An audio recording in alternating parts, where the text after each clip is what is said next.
Ito po ay pag-usapan natin yung affirmations and denials sa Conservative Baptist. Isasend ko po mamaya yung file. Ito po ay ang file niya is ano no, CBAP Statement of Distinction. Okay?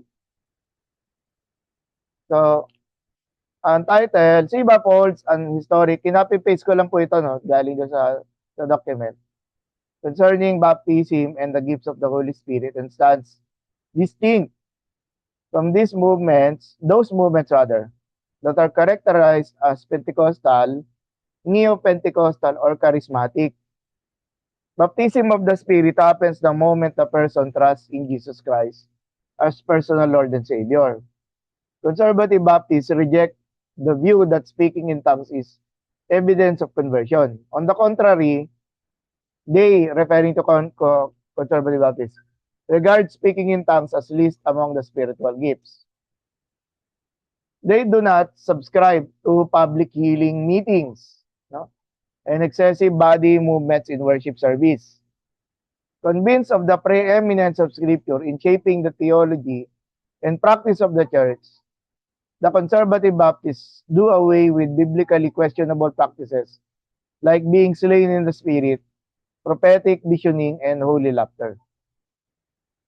So, we move to the affirmations and denials. First, bakit ito important? No? We deem this position paper necessary due to the apparent intrusion into our ranks of persons and teachings identified with the charismatics and related movements, thereby causing disharmony and confusion in our association. We therefore state our stand in order to define the parameters of tolerance and cooperation with other individuals and institutions, even as CBAP also reserves the right to refuse endorsement to the pastorate and other forms of ministry among our churches to those who hold as ministerial convictions such teachings and practices which we hereby deny. Gusto ko pong i-highlight dito yung term na tolerance, okay? We therefore state our stand in order to define the parameters of tolerance, no? Ayan po, tolerance at saka cooperation. Magagandang terms po yan. We welcome po yung people coming from different sects, no, within Christianity. However, ang idea niyan, since ang isang visitor, no, or isang family coming from a different from a Christian background, from a different sect, 'di ba? Ay kailangan niyang kailangan niya rin mag-adjust, no? So or for a better term, magpasakop sa isang local church na under ng CBAP at sa mga practices na ito, okay? So for example, the Pentecostal and the Charismatic movement, we affirm the unity of the faith and recognize that all born-again Pentecostal and Evangelical Charismatics are our brothers and sisters in the Lord, with whom we have fellowship and cooperate in efforts to fulfill the mission of the church in the spirit of mutual love and respect. So, ang gaganda po ng terms dito, sinasabi dito na kapatid din natin sila, kapatid natin, dahil again, it goes back doon sa very reason, no? Of course, trusting that the person had a genuine experience of receiving Jesus as their Lord and Savior. No? Kaya importante dito yung yung spirit of mutual love and respect. We deny being identified with doctrinal errors and religious practices which go beyond the teachings of the Bible. No?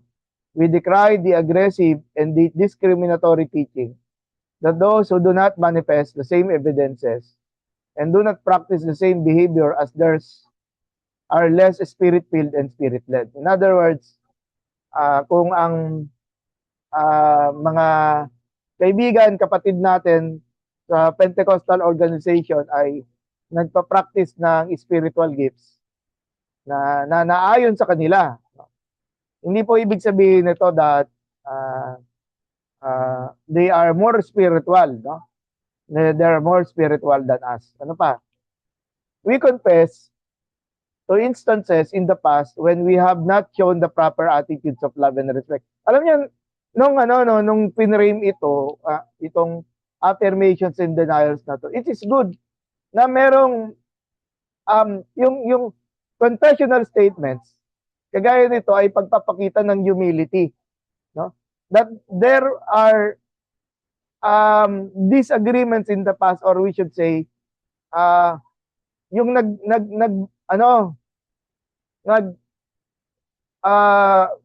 yung reality na nagkakaroon ng conflict itong dalawang malalaking grupo na ito, no? Okay, no? So kailangan nating ma-redeem yung ating understanding at yung ating syempre behavior, no? Kasi kailangan na tayo at ang Pentecostal groups ay magpakita ng nararapat na Christian behavior, okay? No? Ay yung spread their convictions among member churches and especially among our pastors, thereby causing factions and disharmony in some congregation.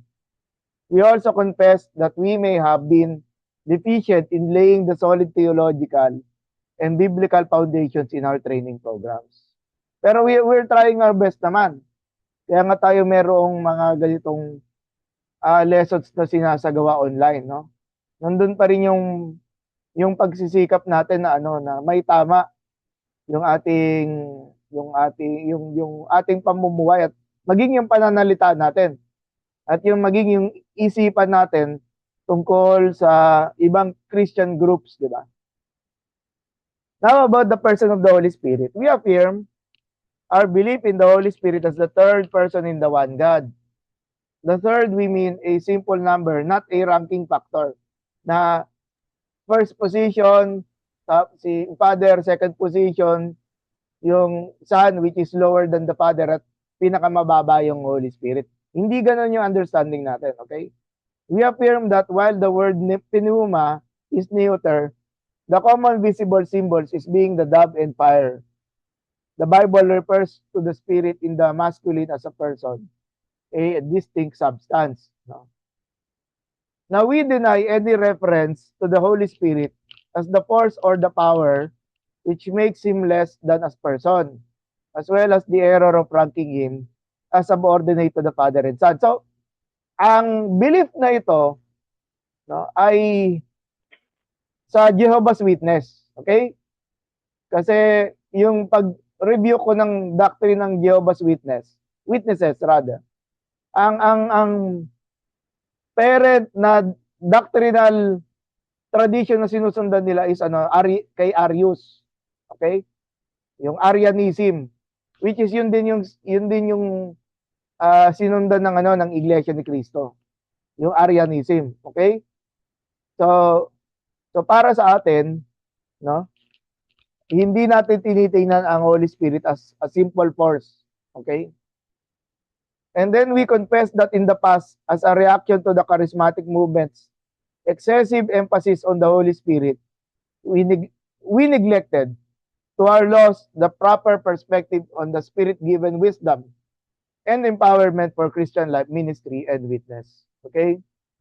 So there is still a need for us to rethink, no? Rethink. Yun yung isa sa mga nakikita kong purposes why there is this understanding ng affirmation and denials. Kailangan magkaroon tayo ng unlearning ng ating yung attitudes that do not show love, okay? Yung sabihin natin, yung within dun sa yung Cartesian understanding na tama tayo, mali sila. Okay? So we should say, syempre tatanong mo, Pastor, anong dapat nating gawin diyan, no? Ganito tayo, iba sila, no? Okay, ganito tayo, iba sila. At bakit nang ganon? At bakit na ba ito? Hindi na ito labanan about sino yung tama, no? Kasi God is our judge naman, okay? God is our judge, no? Let God's will be done. kung yun ang sa atin as sa Baptist tradition, kung ito ang paraan ng pagkilos ng Holy Spirit sa ating community, no? Let it be dun sa kanila. Okay? Without looking down on them or sa atin din within our ranks is meron na anong tawag mo dito? Na nawawala yung harmony, okay? Yung harmony of the spirit na dapat tayo ay nag-ooperate as the body of Christ, okay? And then the phenomena at Pentecost, no? We affirm that the Holy Spirit is omnipresent and has been active in the world, but that He came in a special way on the day of Pentecost. No? Having been sent by the Father, yung event sa Acts chapter 2 po yung tinutukoy dito sa phenomena. Having been sent by the Father and the Son in order to fulfill His special role in the establishment and mission of the church and in the lives of believers. We affirm, kasi ang haba ng I have to cut this sentence. Furthermore, the uniqueness of the historical event of Pentecost and the phenomena associated with it. Okay? At ang reference natin again, yung Book of Acts. We deny on the basis of biblical precedents the claim that such phenomena need to be repeated as a sign of genuine faith and as the standard for Christian experience. Anong ibig sabihin dito? Ang Pentecostal organization, nagsasagawa sila ng mga revival, okay? Revival. At doon sa understanding nila, sa practice nila, meron silang yung baptism of the Holy Spirit, no? Na kung saan ay meron doon sa laying of their hands, no? At doon yung believer ay nagde-desire, no? Nagde-desire ng spiritual gift, okay? So sa again, yun yung sa organization nila, no? Sa atin, ang tinitingnan natin na yung nangyari sa Acts chapter 2 ay once and for all na naganap. Okay? And then on revelation and inspiration, mahaba ito, alam ko, mahaba rin susunod. That the Bible is the revelation or self-disclosure of God and His plans made known to the selected individuals and defined in 66 books written by people under the guidance and inspiration of the Holy Spirit. Kaya, enough na yung revelation from God, enough na yung 66 books to describe, no? Yung self-disclosure ni God na ipinapakita sa tao, okay? Yun lang po yung aking pag-paraphrase ng word na revelation. While we also affirm the reality of general revelation, the sure and inerrant revelation about God and His will is found only in the Bible and divine inspiration may be attributed only to those selected persons who wrote the Bible. Thus, we limit revelation and inspiration. We affirm furthermore that the Holy Spirit illumines our minds to understand what God reveals in the Bible. So, yun yung need for illumination ng Holy Spirit kasi nga yung mind natin ay patay sa mga understanding that is holy. Ni-redeem lang tayo so nagkaroon ng buhay.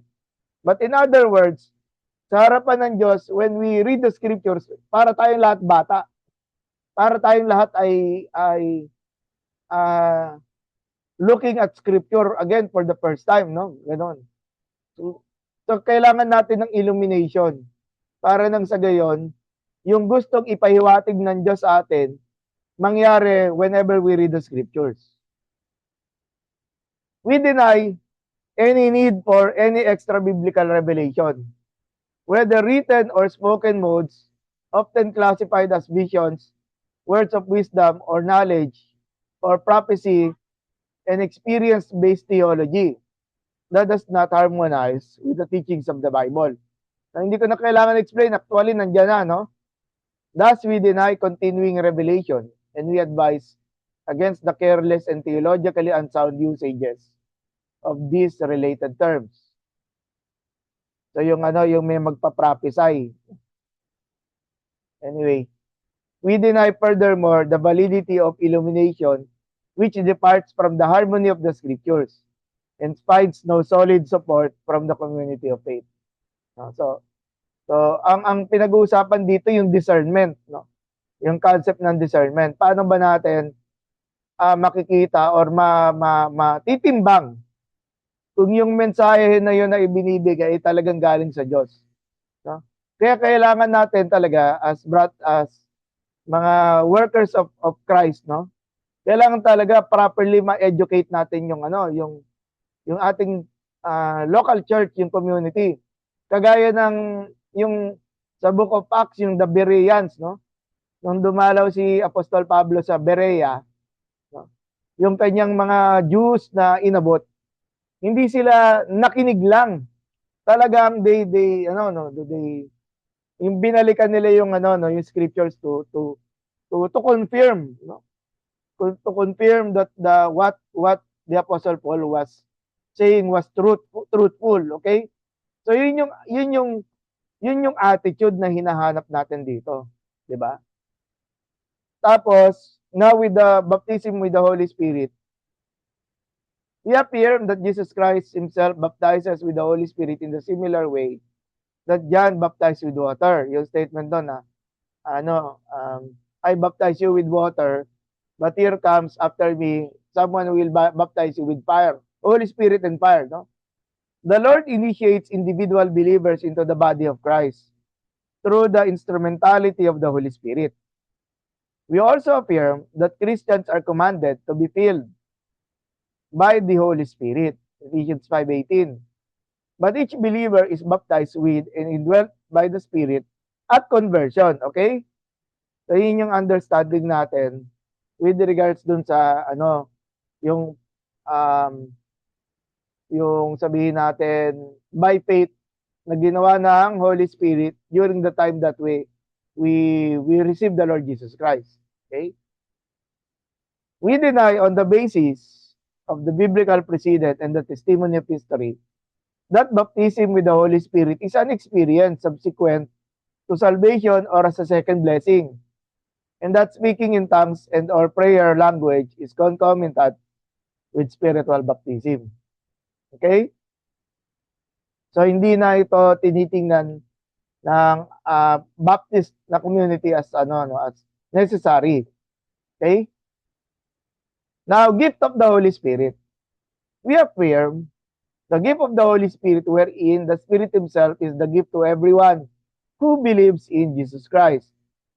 We affirm furthermore that upon receiving the gift of the Spirit, He himself gives gifts or special abilities, kaya nga gift, no? Of a spiritual nature to each believer to assist in the building up of the body of Christ toward Christian maturity and to carry out the mission of the church. Such being the case, we affirm, so another, sabihin natin, another clause or paragraph to assist yung understanding ng affirmation dito.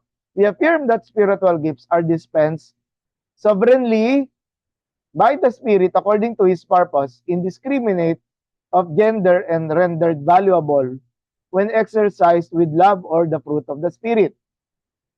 Inasmuch as spiritual gifts are linked to the life and mission of the church, we affirm the possibility that God could use spectacular gifts to authenticate the gospel witness in special situations until the end of the church age.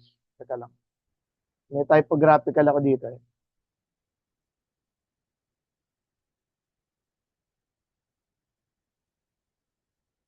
I believe ang gustong ipahiwatig ng ating organization dito, understanding ko po, no? Yun sa baba, we affirm the possibility that God could use spectacular gifts. In other words, yung concept ng miracle. Okay? Ako po naniniwala ako sa miracle, no? Na kahit sa panahon natin ngayon, pwedeng magparanas ng Diyos ng miracle. At ang reason ko, kasi God is omnipotent. Okay? God can use my life. God can use your life. At sa pamamagitan mo, kaya nga tayo nagpe-pray, di ba? Minsan, i-invite tayo, mag-pray tayo para sa isang may sakit. At magpe-pray tayo. At inihingi natin yung kalooban ng Diyos. Di ba? Na pagalingin yung tao. Yun nga yung objective ng prayer eh. Now, kung ang Diyos pagalingin yung tao right there and then, that is the work of God. Okay? Yun yung kagustuhan ng Diyos na mangyari. Na I should say, no, maging honest tayo, hindi laging nangyayari. Pero it can happen. It can happen. God can use yung panalangin habang nananalangin ka, no? For his purposes at ano no, yung supported naman ang miraculous works naman supported naman sa Bible, di ba? And then we deny, as we also decry the claim that speaking in tongues is an indispensable sign of the baptism with the Holy Spirit, a teaching which results in fractions and discrimination against those who do not manifest the same sign. According to this denial, ang tinutukoy dito na yung doctrine na binibigyan ng pansin dito, yung classical Pentecostal doctrine na pag ikaw ay tunay na ligtas, no, dapat nag-i-speak in tongues ka. Pero yun ay no, sa mga kilala kong Pentecostals ngayon, aminado ang Pentecostalism na ang speaking in tongues sa kanila ay hindi na ibibigay sa gift ng hindi isang gift na naibibigay sa lahat. So kung ganoon ang mangyayari, no, it shows na ang speaking in tongues ay hindi proof na ikaw ay ligtas. At hindi rin yun dahilan para ang isang taong merong ganito within their organization ay meron siyang dahilan para magmalaki ng kanyang sarili, no? In doing so, binabalikan natin yung problem na nangyari sa Corinthian Church. Na ako naniniwala kahit ang mga Pentecostals ay ayaw rin naman nila na maulit yung ganong sabihin natin practice na kung saan ang paggamit nila ng spiritual gift ay para magmataas, no? Makakuha ng pansin, no? Laban sa ibang mga kapatid at hindi siya magandang Christian character. Both or in any Christian organization na lang, okay? Generalize natin. We confess our neglect of due emphasis on the gifts of the Holy Spirit and on the spectacular manifestations of the Spirit's power. In other words, ang sinasabi dito, no, yung kakulangan ng mind natin, no? Yung kakulangan ng mind natin na kakulangan ng mind natin in face of the Holy Spirit's power which is eternal, no? Which is anong tawag mo dito? Walang katapusan yung power, no? So in the sense kung magmanifest ang Holy Spirit, no? Let God be God, di ba? Let God be God. At tayo magpasakop tayo doon sa gawa ng Diyos, di ba? But we believe that we have rectified the situation. Yan. So, yung final statement, sapat na siya yung gustong i-communicate ng affirmations and denials. Batay dito sa ano na to. Dito sa section na ito na tinitingnan natin. No? And about health and wealth, nagpasalamat ako dahil merong ganitong item within the affirmations and denials. Makita niyo. We affirm the abundant life and the victory we have in Jesus Christ as present realities in our experience of salvation. We also affirm the human factors in the promotion of health and the role of medicine in physical healing. So, in prayer, di ba? Yung yung kagaya niyan, yung with regards dun sa paglapit sa mga medical doctors, nurses, use ng hospitals, at yung purpose ng medicine. Ang question is, Yung concept ng by faith, pwede tayong pagalingin ni Jesus. Okay? Naniniwala po ako doon. Pwedeng gawin ng Diyos. Pwedeng gamitin ng Panginoon ang aking pananampalataya. Para pag may sakit ako, pagalingin ako, pwedeng gawin ng Lord yun. Pero yung concept, I forgot kung sino yung source nun, all truth is God's truth. Anong ibig ko sabihin? Na yung mga halaman, di ba? Halaman, yung mga gamot, Diyos din ang gumawa niyan, okay? Diyos din ang gumawa niyan. At yung mga gamot na iyan, na Diyos ang may gawa, through science, through medical science, na-discover yan. So we thank God. We thank God na itong sabihin natin, yung mga sa pamamagitan ng medical science, na-discover na mayroong mga kagamutan para sa mga iba-ibang uri ng sakit. Again, ang binabalikan kong reason dito, mga kuya, is that Diyos din naman ang gumawa ng medicine. Kuya, paracetamol. Diba? Yung ingredients ng paracetamol, Diyos din naman ang gumawa niyan eh. No, ibinigay yun ng Diyos para sa ikabubuti ng ano. Kaya we should say kabahagi yan ng ating stewardship. Okay? Stewardship ng creation ng Diyos. Ibinigay ng Panginoon, pwedeng gamitin ng Diyos yung mga medisina na to. Kasi ang source naman ng medisina, God rin eh. Diba? We affirm furthermore that the will of God's effected even in the suffering and death of godly men and women, as evidence even among those health and wealth exponents. Yan. Before I go on, naalala ko nung COVID pandemic, no? Yung issue ng vaccine, okay? Yung vaccination. At ako naniniwala na kaya na-overcome ng buong mundo, no? Yung COVID pandemic is dahil nga sa united effort ng mga bansa toward vaccination, no? So, hindi ako big fan of vaccination, pero naniniwala ako, no, ginamit ng Diyos 'yon para tumibay yung ating resistance dito sa yung karanasan natin na 'yon na mahirap at hindi maganda, 'di ba? We deny that Christ's atonement and our salvation salvation experience guarantee perfect abundant material wealth, no? Merong ganyan understanding and physical life without illness and suffering in this present world. World pala to, sorry. Problema sa typing, sorry. Present world. Tinatama natin kasi. We also deny the claim that all illnesses are inflicted by evil spirits. Okay? Now, this is not part dun sa lecture ng affirmations and denials. Pero nakita ko na isa ito sa binibigang diin ng mga yung mga nag-craft ng affirmation and denials, no? Yung problem ng prosperity gospel, no? In prosperity gospel in Protestant Christianity, the teaching that faith expressed through positive thoughts, positive declarations, and donations to the church draws health, wealth, and happiness into believers' lives. It is also referred to as the health and wealth gospel, or name it and claim it gospel.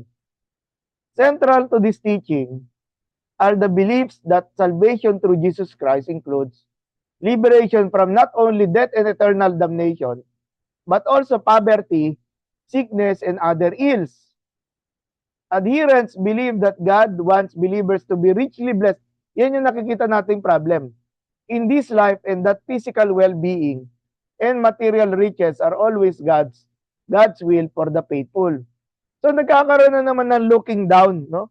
Yung mga ibang mga Christian na sumasagana ang buhay nila, we accept the reality. Hindi lahat ng Christians ganoon.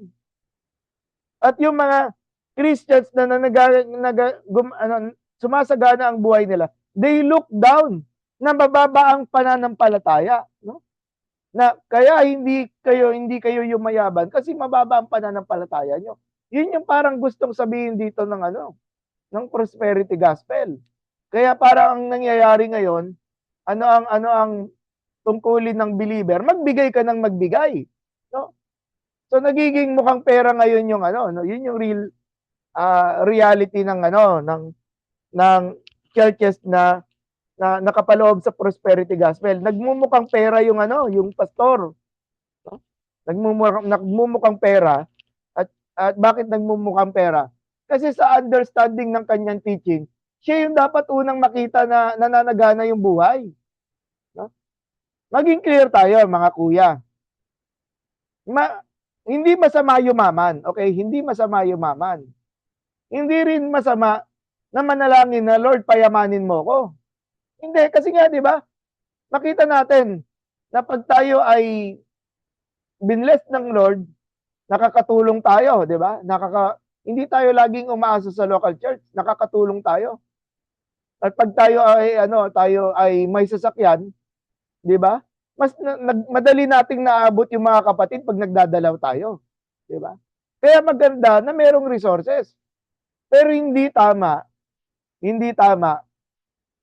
na pag kunyari nagbibigay tayo sa Panginoon, and I'm not against giving. It just lang yung mentality na pag nagbibigay ka, meron kang ini-expect, no? Ini-expect, no? Tandaan natin, ang pag-expect, dapat nandoon naka-focus doon sa pananampalataya na pag nagbigay tayo sa Panginoon, hindi tayo pababayaan ng Diyos. Okay?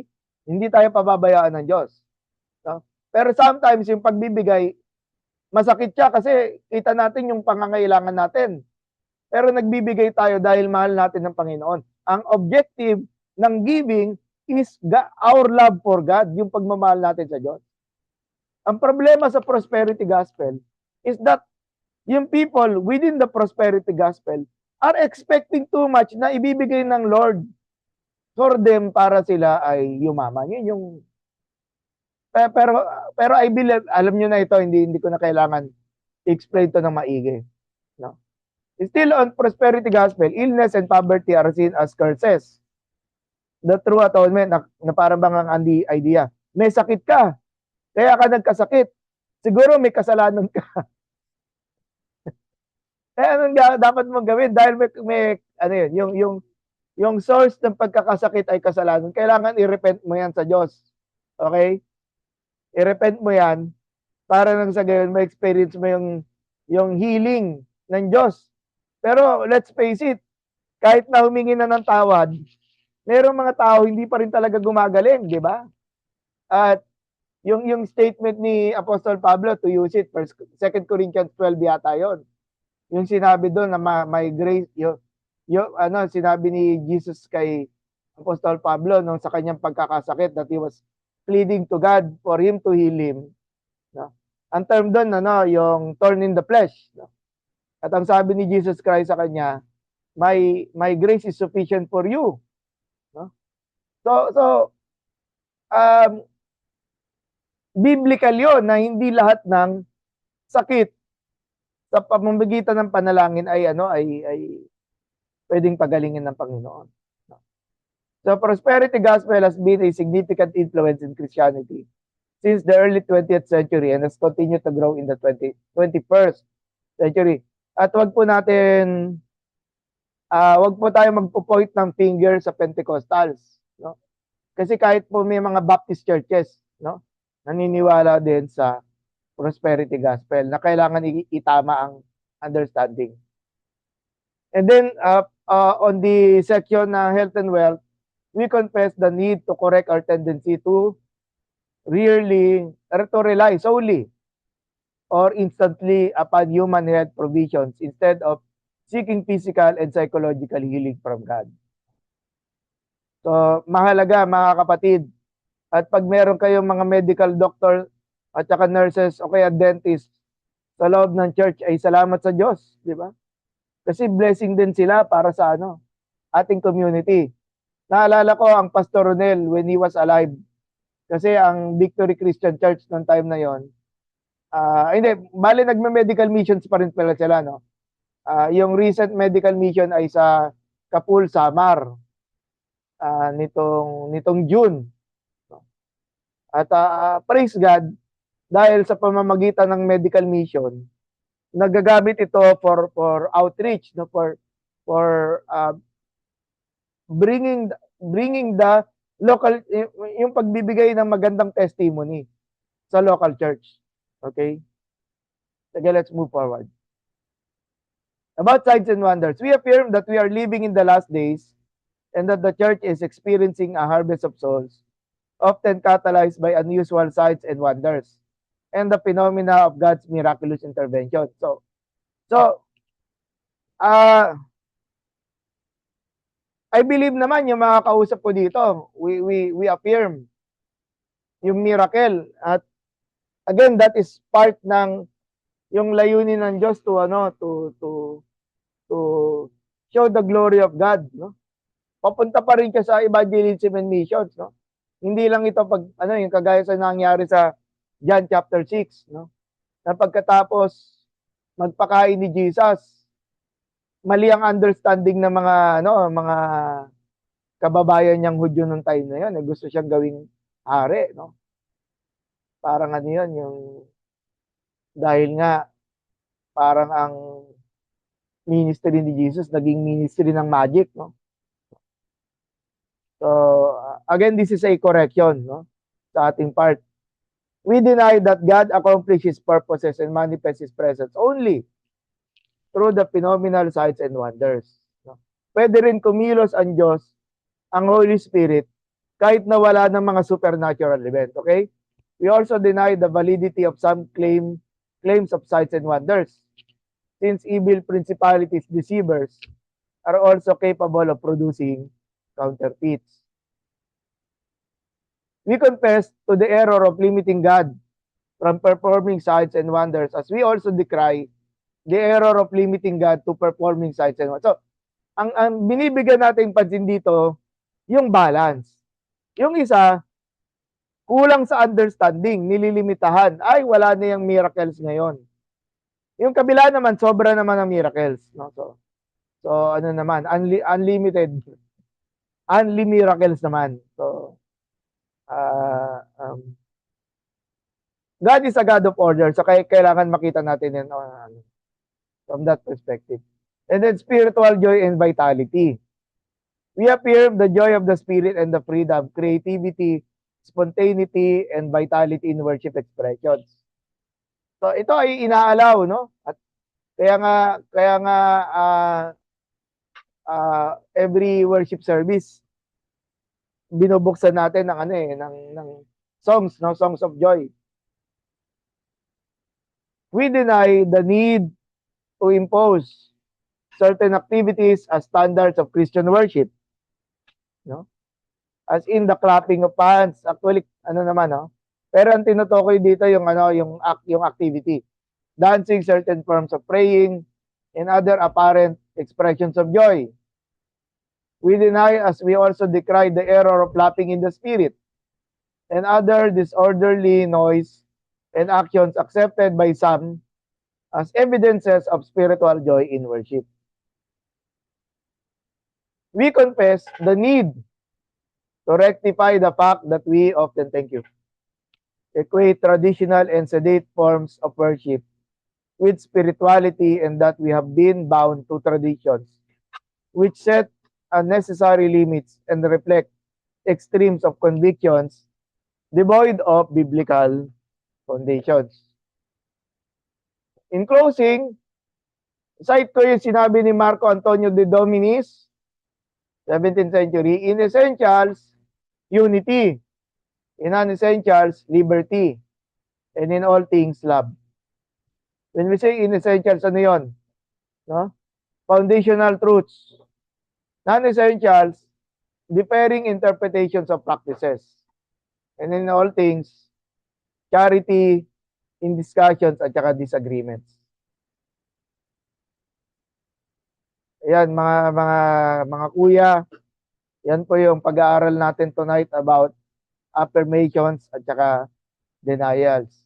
So we are here, we are open to hear po yung mga reactions ninyo at saka yung inyong mga questions. Sige po.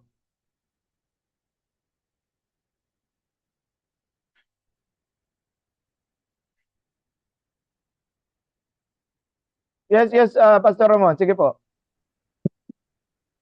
Yes po, Pastor. Thank you po dito sa discussion natin about sa Malabon po kasi, eh, we are aware, meron po silang program na ginagawa. Naka-attend po ako na Saturday doon sa seminar about pagtuturo ng mga One United Baptist po, bus. Mm. Pati po kami ni Pastor Long, nagulat ako, meron palang ganun.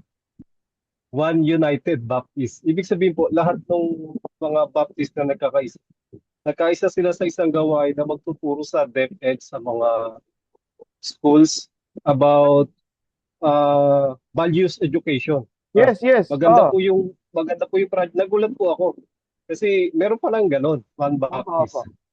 Ngayon At ko least rin lang po dito po narinig yun, Pastor Ramon. One United Baptist. nagulat din.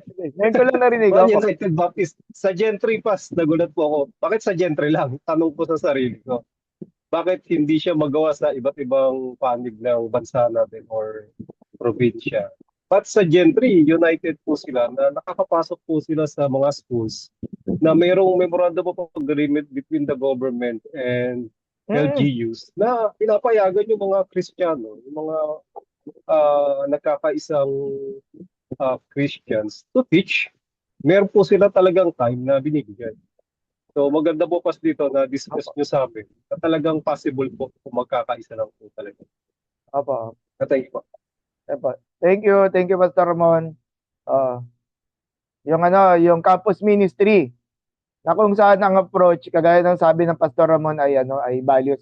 Kanina lang po, galing po ako sa meeting ng mga officers ng ano ng aking ano alma mater, yung Asian Theological Seminary sa Quezon City.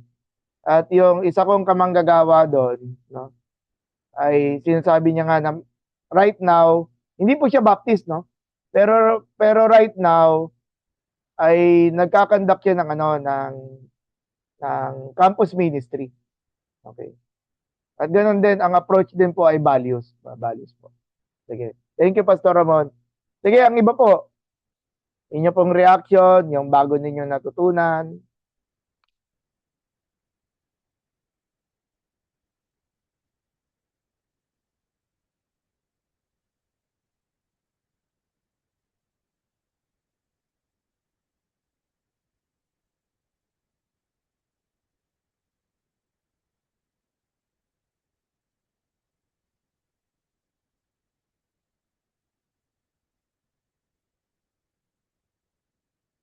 Tanungin ko na, Kuya Mike, baka meron kang tanong. Kuya Michael, yan. Hindi naman po ako magtatanong pero O, sige, oh. naalala ko lang po.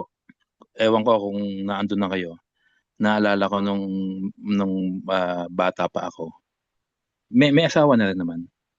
Kumbaga para bang may mga nag-speak dati may na-invite na mga speaker sa BCC Main.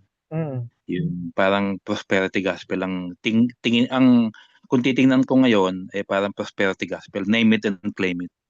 Mm. Ewan ko kung naandun na kayo pa, baka naandun na kayo. Mga 2002, 2003, Wala pa po. naalala niyo? Wala pa po. Wala pa po. BCC ako Eh, 2009. 2009. Opo, opo. Naalala ko lang naman. Hindi naman siya nagtagal. Hindi naman siya nagtagal. Kaya lang, Mm. yun lang po. Sa madaling salita, palagay ko, yun ho yung panahon na sumisibol pa lang yung prosperity gospel. Mm. O yung para bang nagiging popular pa lang sa Pilipinas. Opo, opo. Lalo na ng panahon ni Benny Hinn, yung mga ganun, 'di ba? Mm. Naalala niyo yung Mm. early 2000 na Opo, nakailang opo. visit Mga si ganun nga Benny siya Hinn. nagkakaroon ng ano. Ah, Benny Hinn Opo, Revival. Mga ganyan, opo. opo. May mga pagkakataon din na ganun yung para bang nakita ko na hindi ko naman ngayon hanggang ngayon naman hindi ko na nakikita. Sa pagkakaalam ko hindi na nasundan yun. Yun po. Ano, mas Yun discerning, lang po ang magkukwento ko. mas discerning na yung churches ngayon. Thank you Kuya Mike. Iba pa po.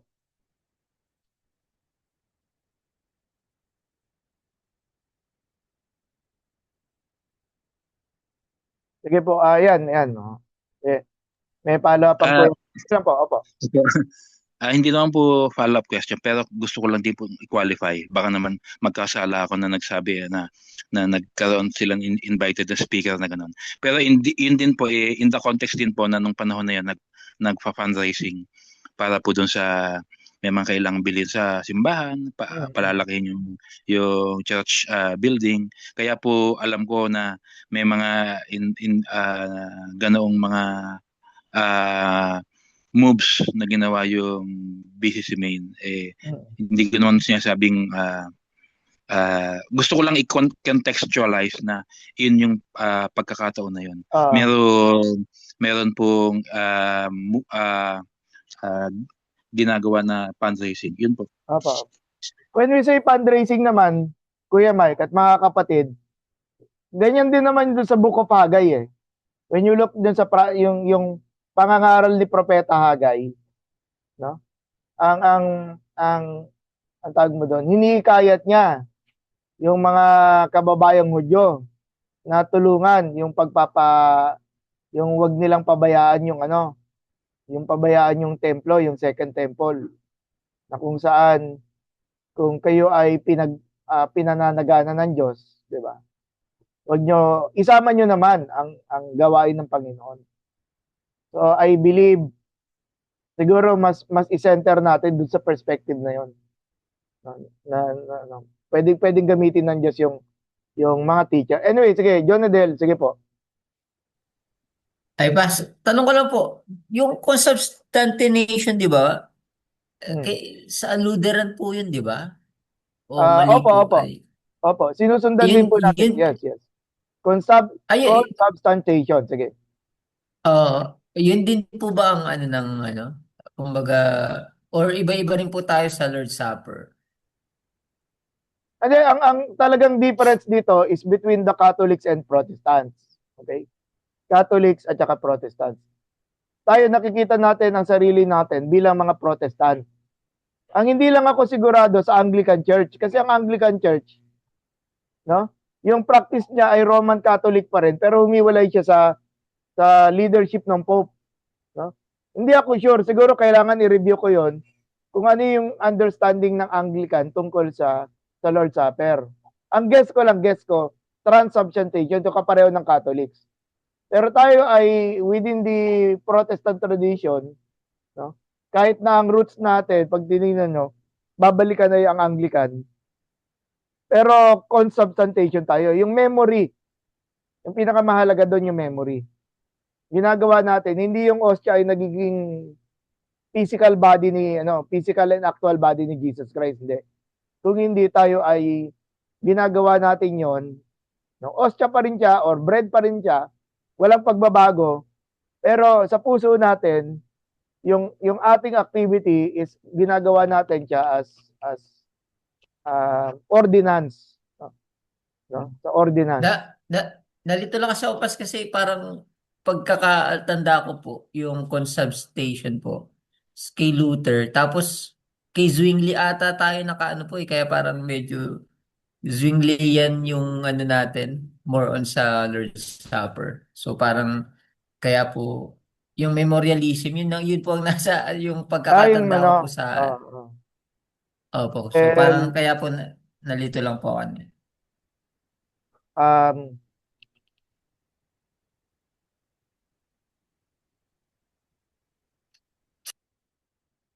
Kung tama ang analysis ko, yung consubstantiation ay mas malapit doon sa yung concept ng memorial.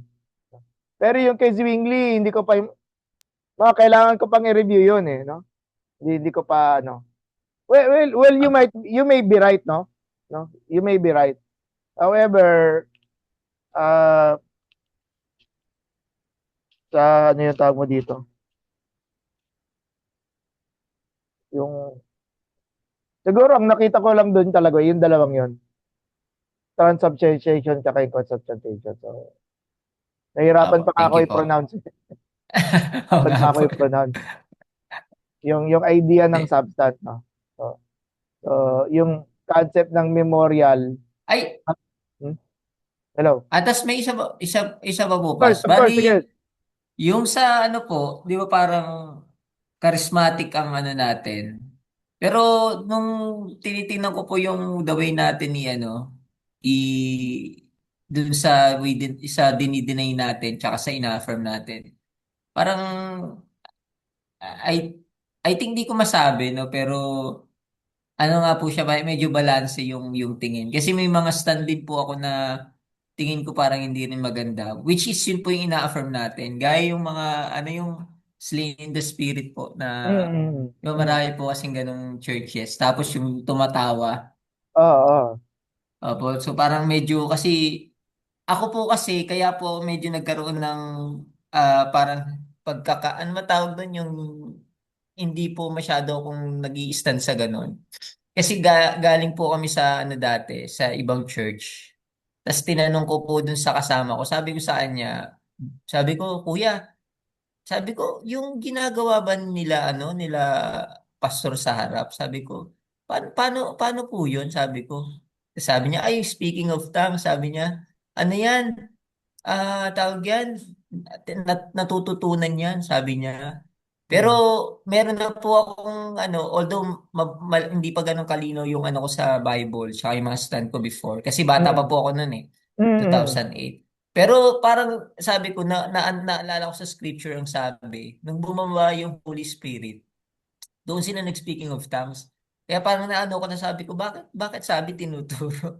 Kaya nung time po na yun, medyo talagang up dun sa speaking of tongues mm, na mm, hindi talaga siya maganda. Lalo na kung hindi susundan yung biblical ano na, gaya po niya yung may interpretation, yung may mm, mag-interpret. mm, So yun lang po, parang naano lang po ako dun na ano, yung stand po ng ano, medyo, yun nga, balance siya sa ano natin. mm, Yung may mga talagang sobrang laking error doon sa charismatic movement mm. na talagang dangerous po siya. Sa tingin ko lang po Opo, So, opo, opo. Eh. yun lang naman po. Pero Jonadel at mga kapatid, kaya nga po tayo merong ganitong ano, sabihin natin, meron tayong ganitong forum, no? Para ma-express natin ano yung iniisip natin, ano yung naging karanasan natin at ma-share natin sa ano kasi binabalikan natin dito na yung yung gawa ng Diyos kahit sa tayo ay within the Baptist organization, pwedeng merong ibang gawa ang Diyos. Okay? Hindi exactly kung ano yung nangyari sa magnaname na ako ng church, BCC, yun din yung mangyayari sa Malabon, MCF. Hindi ganon. Yung paggawa ng Diyos, pwedeng unique siya para sa local church mo. No? At kagaya rin yan, yung nasasabi ni Brother Jonadel is nabibring out niya ngayon, no? Yung mga karanasan at saka yung understanding na merong makikinig, no? Kagaya nito, okay? Kaya importante ah yung mga Christian dialogue. Yung ginagawa natin dito, Christian dialogue ito. Sige, thank you, Jonadel. Meron pa po ba?